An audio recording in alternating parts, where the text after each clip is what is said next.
L'autorité morale appartient au lieu céleste. Elle y siège. La hiérarchie de méchanceté qui s'y trouve doit renoncer à son étreinte et à la destinée de l'Église, et donc de prendre la place des principautés, des puissances et des autorités de ce monde de ténèbres, afin d'occuper les lieux célestes.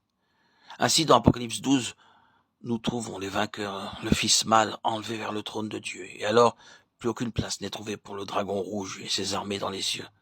Ainsi, à présent, il y a une guerre spirituelle entre l'Église et les principautés qui se poursuit dans les lieux célestes. Oui, ici-bas, dans votre cuisine, quand vous faites la vaisselle.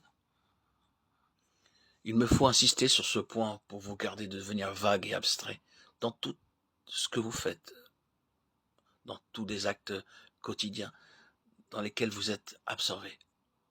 C'est là, au sein d'un travail quotidien, irritant, ordinaire, que la bataille dans les lieux célestes se poursuit.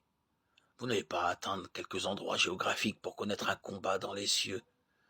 C'est spirituel et moral. L'Église mène cette lutte dans la vie quotidienne. Donc l'issue, et Satan sait qu'elle est très importante, c'est sa place d'autorité sur la terre habitée, la séduction des nations, leur maintien dans l'assujettissement et dans une direction contraire à Dieu, l'opposition au but de Dieu dans les siens. Voilà l'enjeu. L'Église est engagée maintenant dans cette lutte de façon spirituelle. Le combat sera mené encore et encore dans nos propres esprits. La question de savoir si, en esprit, nous allons vaincre ou si Satan. C'est la position qui est contestée. Gouvernement, souveraineté, autorité.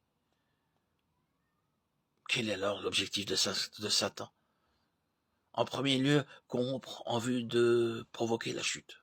Les croyants seront alors privés de leur position céleste, et l'Église le sera. Notre position n'est pas une position à laquelle nous devons nous élever, que nous devons atteindre. La lettre aux Éphésiens n'expose pas du tout la chose de cette façon. Elle présente cela comme un fait accompli.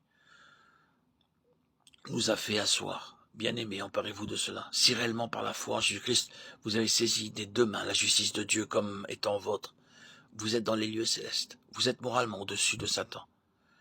Votre part est de maintenir votre position. Satan n'est pas sur le terrain pour nous maintenir en bas, mais il y est pour nous y précipiter.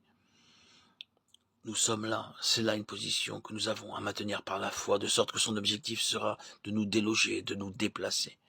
Mais tout comme ses méthodes pour corrompre, pour introduire l'accusation et la condamnation sont innombrables et toujours au-delà de notre pouvoir de prévoir, ainsi sont ses méthodes pour nous terrasser, pour faire tomber le peuple de Dieu spirituellement et moralement de sa position céleste.